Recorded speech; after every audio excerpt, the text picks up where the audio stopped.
এখানে রয়েছে 4x² বিয়োগ 3xy যোগ 25 এই সম্পূর্ণ রাশি থেকে বিয়োগ 9y² যোগ 7xy মাইনাস 20।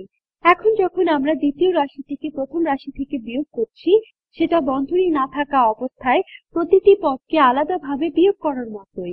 আরেকভাবে সমাধান করা সম্ভব। আমরা দ্বিতীয় রাশিটির আগের বিয়োগ চিহ্নকে রাশি পদগুলোতে বণ্টন করতে পারি অথবা ঋণাত্মক 1 দিয়ে রাশিটিকে গুণ করতে পারি।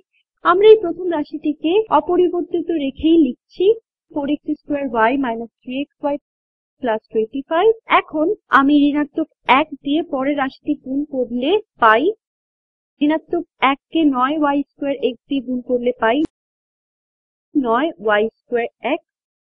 আর ঋণাত্মক 1 এবং 7xy এর গুণফল হবে ঋণাত্মক 7xy।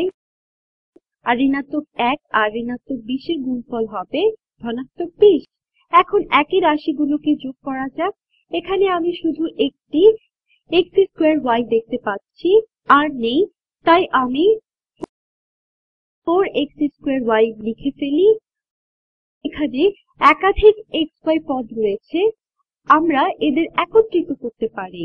-3 সহগের কোনো রাশি এবং -7 সহগের এই একই রাশির যোগফল আমরা পাবো, অর্থাৎ -3xy আর -7xy যোগ করলে আমরা পাই -10xy।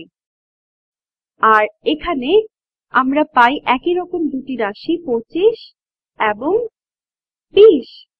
এখানে x ও y এর সূচক শূন্য বলে আমরা এদের এভাবে দেখতে পাই, তাই 25 ও 20 এর যোগফল পাই 45।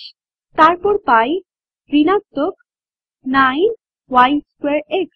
তাহলে লিখি, অন্য রং ব্যবহার করা উচিত। ঋণাত্মক 9, রং বদল করতে ঝামেলা হচ্ছে, ঋণাত্মক 9y²x এবং আমরা শেষ করতে পারলাম।